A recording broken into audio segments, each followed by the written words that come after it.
do a bit of a talk on decaling and how to hopefully get a good result.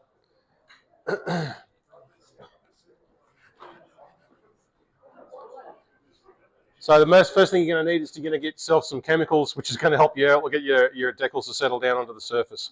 So decal setters, probably the most important the chemical to use.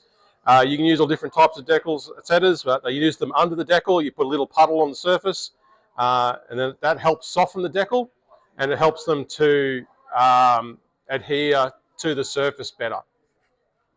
There's lots of different types there. You can see there's the usual microset, Mark Fit Strong. There's all different types there. Depending on the different type, will give you the different strength and different effects.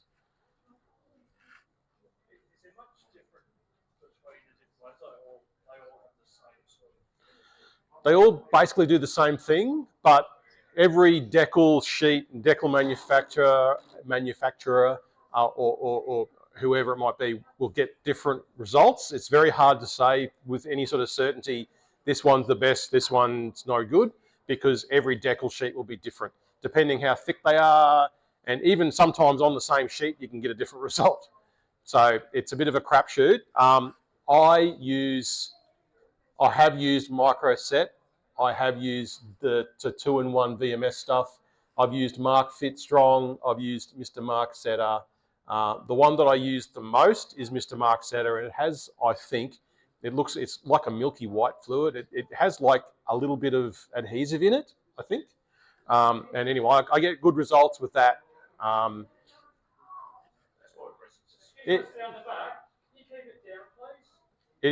is a bit more aggressive, and it can actually soften the decal as you're putting it on. So just be careful, I suppose. Decal softener is the next one you can use, and decal softener goes on top of the decal. Helps settle it down into any detail that's underneath it, and it will, more than likely, wrinkle the decal when you put it on, but don't panic. It's meant to do it. So other decal solutions, some more specialist ones. There's liquid decal adhesive and or softener. So you can see the Tamiya ones up the top there. One's just the adhesive and one's a softer type. So what that does is it does what it says on the tin. It helps to soften the decal as well, but it actually is a adhesive. Can help if you've got particularly troublesome decals, which some will silver, like it's sort of a known thing. These will help with that. Not necessarily a silver bullet, but it can help. The next one is a liquid decal film. So if your decals have shattered or they started to crack because they're a bit old and a bit sad, liquid decal film, if you put that on top there, will actually like put a film on top of it, and it can help. So you can actually maybe save it and use it.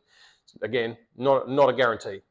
And if you've got really thick decals that really won't behave themselves, you can actually go nuclear with it and use Tamiya Extra Thin. That does work, but be careful. I'm not telling you to do it. I'm just saying it can work. Be very careful. Ray. Nathan, what's the difference between the two Tamiya products here? I can see one says soften and fine. Yeah.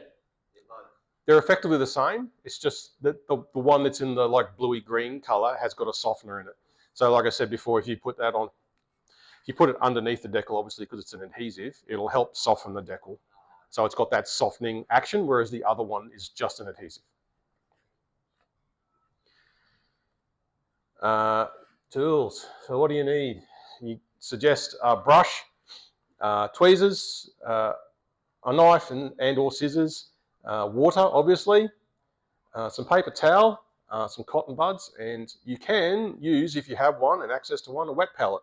So you can actually put your decal onto a wet palette that is wet, and it will absorb the moisture into the decal and loosen it for you. So you can do it that way rather than just dunking it in water.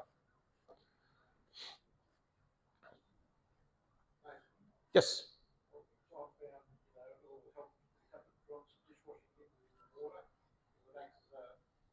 Surfactant?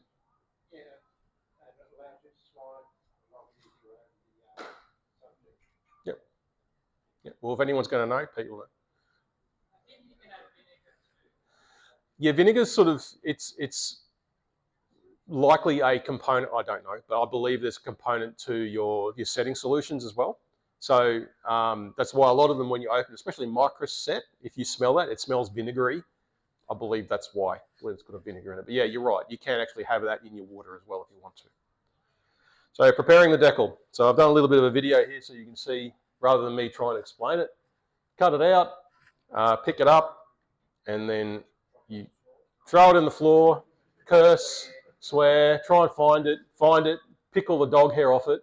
And then the next step is you dunk it in the water for about 10 seconds or whatever the manufacturer recommends. You'll find some will just come off very quickly. Some will just refuse. They'll sit there on the paper for minutes. It is a DHA cup, you see, yeah. I don't use warm water. You can use warm water if you wish. I don't believe it makes a difference. I don't believe it makes a difference. Your mileage may vary. If you want to use it, in my opinion, it doesn't matter. But yes, you can use warm water. But yeah. So applying the decal is the next step. So applying the decal, like I said before, I'm using a setting solution here. I'm working out where I want the decal, and I'm putting a small puddle on the point where I want it to go. So you can see I'm sort of comparing. So what I've actually done here is I've done one wing, and what I'm doing is I'm making sure I'm being symmetrical and putting on the same on the other wing. Because when it comes to these markings, in my opinion, it's important to get them right, but it's more important when you're looking at a model to get them symmetrical. Because if one looks different to the other, when you look down on top of it, it stands out. So now I'm putting the decal on. I'm positioning it using a soft brush so that I don't damage the decal, and moving it around to where I want it. If it is misbehaving and not moving where I want it, I will resort to using pointed nose tweezers. But I would suggest being careful with that, especially if you've got a setting solution under it already, which is already pre-softening the decal, because if you try and move a decal around after it started to soften, you're going to have a bad time. It's going to turn to goo. So that's basically that. If you have any questions, please sing it. Yeah. Okay, so like I said, if one's not behaving itself and I can't get it in position using my brush, I will use some pointed nose tweezers just to move it into exactly where I want it, carefully. But you can do it, it's okay. I'm usually got my glasses on, I'm doing these ones, so yeah. Mate, that seems to be a fairly matte surface you're putting it on, so you don't pre-gloss necessarily? Or? I actually had on that particular instance. Do you have to gloss? No. Your surface should be smooth, but you don't have to gloss. But I will talk about that in a sec. There are times when glossing will help. So what I've done here is you can see that the decal actually is sort of standing up a bit proud because it's on a complex curve. So what you can actually do is do the smoosh method. So the smoosh method is using a damp or wet cotton bud and then rolling it over the surface of the decal to push it into the detail or down to the surface. Be careful. Make sure it is wet. If you do this with a dry cotton bud, it will probably pick the decal up. It's not always necessary, but it is something you can do. It's a tool. It's a tool, a quiver in your bow. It's not the way to do it. It's our way to do it. Okay, so speaking from experience time, that's a picture of my Meteor, where I'd put a decal down and I'd put softener solution on top of the decal and I'd allowed it to run onto the surface of the paint and not mopped it up, and it ate the paint. So the takeaway is clean up. Don't leave your softener solution on the paint. You can neutralize it with water and mop it up with a cotton bud is the best way to go. Make sure you're using clean water. So like I said, I'm cleaning up here. I'm just picking up any softener solution that sort of decided to run off of the decal. So I'm just using a brush to put it on the decal and just the decal. And then I'm letting it sit there and do its job. I don't touch it. If it wrinkles up and it looks ugly, don't worry about it. Just leave it alone. Don't be tempted to touch it. If you touch it, you will make a mess. I'm touching it. Do as I say, not as I do. But yeah, so once you've put your softener on, leave it alone. That's the best advice I can give you. I say, don't do as I say, not as I do.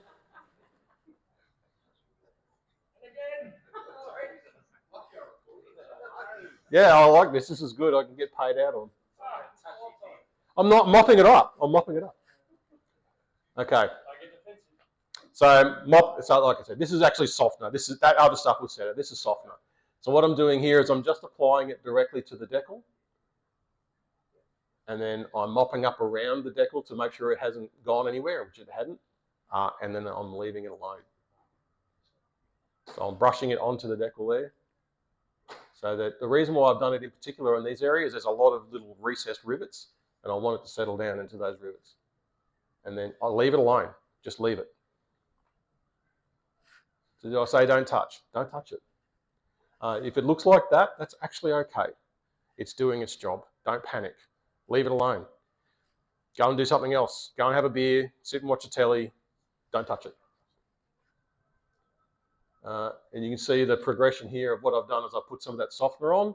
So you can see the decal on the left is how it started, and I've put softener on it, and it started to sink down, and then 24 hours later, it sunk down right into that recess. That recess is probably about 1 millimetre deep, which you think about for a decal, that's a long way to go, and it worked. Same with that one, you just saw the video of it. You can see how it came out there on the right. My model is up in the back there if you want to look at it at the end. So I've got proof is in the pudding. No step is left to right, the engine is right to left. Yeah. Well, that actually part is right in the middle between the engines, the dog box. So yeah. Common problems. So silvering. Silvering is a very common problem you'll see, and what silvering is a deficiency in the adhesion to the surface of the model. It looks a bit like that, and this is my model, so I can point and laugh at my own model, and it's fine. So you can see there, those Airfix decals on that Airfix Canberra were quite possibly the worst decals I've ever used. They are printed on cellophane. They're terrible. Really thick, did not want to stick. Yeah. Unfortunately, I couldn't find any aftermarket ones, otherwise I would have just thrown them in the bin. So you can correct silvering sometimes.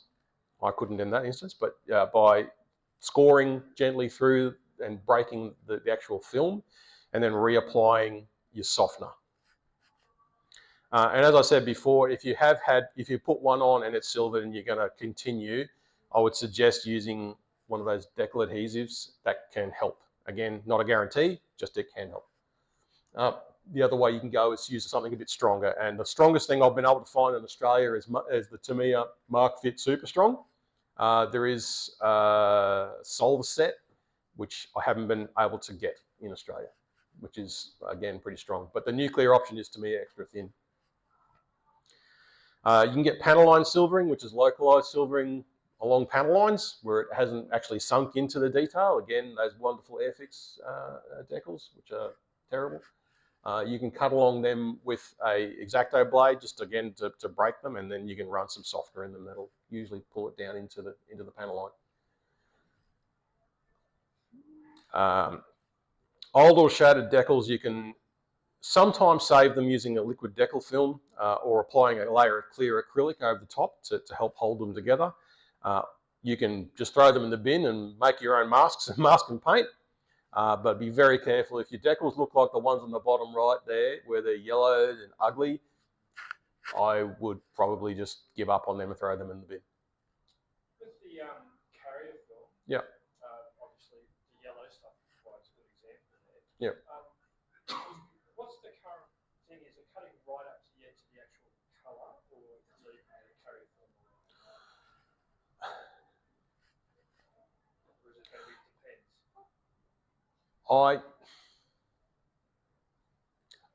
I don't cut to the edge. You can, but what you're really seeing there, what you're trying to hide is the step. So you've got your surface and then the decal sits on top, and you'll naturally have a step. Very small, but it's there. So what you can actually see is that step. You can actually get around that, and I'm going to show you how I do that. You can actually hit it with a clear coat multiple times and build the clear coat up so that it levels it out, and then sand it. That's the best way to actually get rid of that step, in my opinion. Because cutting up to it, you'll still have the step. You just There's decal sheets which are just printed with one continuous yes, clear cover over the top, so you really have to then get close to the actual decal itself. you can. Otherwise, you're just going to have carrier film right all over the place. Yeah, if there's excessive carrier film, yeah, absolutely. If it's like some of them you'll see like wing walkways I've seen on old Aussie Decals F111s, like the whole wing was covered with decal film. I just didn't use them ultimately, but yeah, you can cut them out, but just be careful, I suppose. I think you can put the yellow ones in the sun. For a week, Yeah, and that might get rid of the yellow. it can help, absolutely. UV seems to bleach them back to being more white. If my decals looked like that though, and they'd been in a box for 20 or 30 years, I would be dubious that when I put them in the water, they're just going to shatter. But there are other ways you can try, yeah, absolutely. Yeah, the UV does work for the yellowing. Yeah, but it'll yellow it'll get rid of the yellowing, but at the end of the day, they're still old. Yeah, don't keep so much stuff in your stash. Okay, so removing decals. If you have a boo-boo, and again, this is me, so I can point and laugh at myself. If you put the decal in the wrong place, like I did on that Super Hornet there, you can get them back off again, as long as you haven't sealed them. So what you do is before a clear coat, you're going to put some Tamiya tape on there, and then you're going to yank that off, and it will probably pull the decal off. Not a guarantee, but yes, that's what I did there. And then you'll probably end up having to sand and repaint. You can also use softening solution, and then as the decal wrinkles and gets soft, you just get a cotton bud and basically wipe it off. Again, what I did down there in the same A10 at the back there, I put the markings on that I wanted to put on, and then I found out the markings that was for the wrong kit didn't fit properly, so I ripped them off. And your worst case scenario is if you've already decided that they're no good and you've already sealed it, you're going to have to sand them off, unfortunately. And then you'll be priming and repainting. So we're talking about I think it was Mike brought up before about the clear coating. So clear coating, a good reason to clear coat is to prevent what was seen as color shift. So color shift comes from if you're using a lacquer or a hybrid paint, then you put your decal on top, and then you put a lacquer or a hybrid clear coat on top. It reactivates the paint, and then because the decal's protecting the paint, that part of your decal will be a slightly different color because it's now melted into your undercoat or your primer. So you get a slight difference in sheen, which makes it stand out. So how you can get around that is you put your clear coat down first, which would be an acrylic clear, something like Aquagloss or something like that, and then put your decals on, and then you can clear coat with a lacquer, and it will not affect anything because the acrylic's not affected by a lacquer. But that's a reason too. I always clear coat after I've decaled so that when I do any weathering, I'm not going to damage the decals. And as I said, if you wanted to also get rid of that step, so if you see a decal and it stands out because of the step, you can clear coat and then sand it, but you need to build that up. So what that looks like is this. You would see the edge of the decal there, look at a raised edge. You're going to hose that down with some clear, so concentrating on the decal itself to build up around the edges. So do it a few times, do it once, do it again, and then you're going to sand as you need to, and you can rinse and repeat. So you can see there I've had the edge, clear coated it, sanded it with 1000 grit, and then clear coated it again, and it hides that step, so you don't see the decal film like this. Be careful, especially sanding around any raised detail, because I did actually manage to knock a little bit of paint off on one of the raised, see just there at the back where the aileron is, I've knocked a little bit of paint off, but that's easily fixed. But doing this gets rid of that step and helps hide the decal film. What grit is that? 1000. You can go quite, I've got like up to 4000 grit. I have used 1500 or 2500, and that works too. I was just being a bit more aggressive with this one. But again, you know, a bit of care and being careful. So a quick talk about different manufacturing styles. Like I was saying before, there's different types. You can have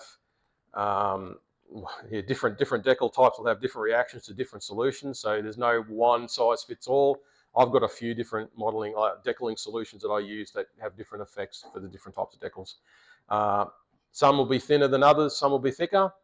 Some will have good color opacity, some won't. But the big thing to look at, the big difference that you'll see is you can either have it printed on a single sheet, like a lot of the stuff you'll get from Hawkeye are on a single sheet, and you have to cut around the decal, or you can get them screen printed where each decal is individually printed on its own little bit of carrier. And that's it. Has anyone got any questions? Yep. Do you ever use like heat to, you know, when you put decals on and wood sweat? Part of it, yeah, just I haven't. I haven't had the need to. Well, I might have tried it on that Airfix thing, but I sort of gave up. At that point, the reason that I bought a silhouette cutter to make my own stencils is because of that kit. Because I just gave up and went, I'm just going to make my own. The reason I mentioned is because I never used it and I never had a problem, but I had a kit a year or so ago and I had problems with it. I thought, well, what have I got to do? And it was amazing. Yeah, okay. Just like a hairdryer. Yeah. And I just felt the wind there and it just went. Yeah. It was just unbelievable. So Yeah, that might okay. be a particular type. Yeah, I would be careful. I'll be very careful you don't end up bending your model, but yeah. And I'm treated with caution, but I was just like blown away. Yeah. Was the decal wet? Yeah, it was. I used the setting solution, not the softening solution, and just held it dry. And the dryer, and what would normally take sort of like, you know, 2 or 3 hours, did it in about 5 minutes. Yeah. But I was asking because like that's like my experience, and I've never done it more than Yeah. sort of half a dozen decals. Oh, I've never done it, but yeah. One of the more famous airline decal manufacturers have actually suggested a cloth with fairly hot water to press down onto the decal to help it mold. Yeah, so it may work in some circumstances as well, but obviously tested on a spare decal. Yeah. Or something before you do it on. Yeah. I have a mule that I can try things on like that, like just a kit that I just treat like crap. I'll put things on like that, and if I want to try it, I'll try it on that, because if I break that, I don't care. Any other questions? Yep. Do you try and clean off any residue on the decal before you spray clear coat? Yeah, if I do see something, I will. But I will only use just like a cotton bud with water, just water. Yeah, because if you put anything else strong on there, if you're happy with it and you're not going to put any other adhesive on there, yeah, you can absolutely do that. But just be careful, I suppose. Until they're sealed, I'm a bit skittish with it. So I'll tend to, like I said, I'll clean around it and I'll mop it up so that there's nothing there to do any damage to my paint after my experience. But then if I do see anything there, if you do want to do that, I would suggest rolling the cotton bud across, not wiping, because wiping you might catch an edge and then rip it off. You don't have any blemishes, you don't worry about. I was just wondering about that. No. Right. So if I can't see anything, if I can't see anything on it, no, I won't touch it. I'll just clear coat. Yeah. Anything else? Yep. Just sort of one thing to add. You're thinking of making your own decals. Yep. Officeworks sells a printer for $88, and you can print pretty much fonts down to 135 scale clearance. Yeah, nice. $88 and sheets like Amazon or 15 to 20. Yep. You start printing your own stuff right down to, you can go lower than 35 scale. Yep. Make your own stuff for $100. Yeah, nice. Yeah, cool. Yeah, the only thing to watch with printing your own, or just not watch, just to be aware, is that unless you have an Alps printer, you can't print white. So when you try and print colors, because it thinks it's printing onto a white sheet of paper, it can look weird. Yeah. You mentioned the silhouette cutter. Yep. Is that Yes, yeah, it's Suggest, request, and that be a Yep. future topic. Yep, absolutely, I can do that. Easy. Yep. Well, I'll put that in. I've got my words, please. It's all right. Just leave your money on the fridge. Yep. No, I can definitely do a presentation on that. No problem. Any more for any more? I feel like we're deviating and heading down a rabbit hole, but the smallest thing I've cut was about 2 millimeters high, but the asterisk is that's quite a simple shape. So like a NATO sort of, you know, the like little emblems on the side of like indicate a battery or things like that. You probably do that. Text, no way, not that small. You're not replacing decals, no. You're replacing the big stuff. So I've done like the pregnant rats, the roos, right, on the side of the aircraft on 72nd scale. That was probably at its limit. I could not, so the caribou I built years ago, not that long ago, I suppose, last year I think it was, the Royal Australian Air Force down the side in 72nd scale, it cut it, but it would actually lift up parts and it wasn't usable. So it could cut it, but it wasn't usable. But yeah, I won't go any further than that because I could keep all that for next time. Cool. Any other questions? Yep. I usually leave it about 24 hours. So I'll do my session of applying decals where I'm using my setter, and then I'll let it all dry, leave it alone. So if I did that one night, the next night, then I can do my softener. I let it completely dry. But you can, once you've put them on, because I have done this as well. So now I've said that, let me say this. I have started on one side of the plane, gone away, got to the other side, gone away for an hour, come back, and then put the softener on, sorry. So there's not really a hard limit. I would say you want your decal to be obviously on. What I mean is not moving around, not crinkled up like it's still being affected by the previous solution. Then you can put your softener on. But your mileage may vary, each decal will be different, so you use your discretion. So there's no right or wrong answer, I think, but I would, the rule of thumb would be for me at least is that I look that the decal looks like it's dry. Yep. Any more? It's time to get up. Thanks, everyone. Okay, thanks.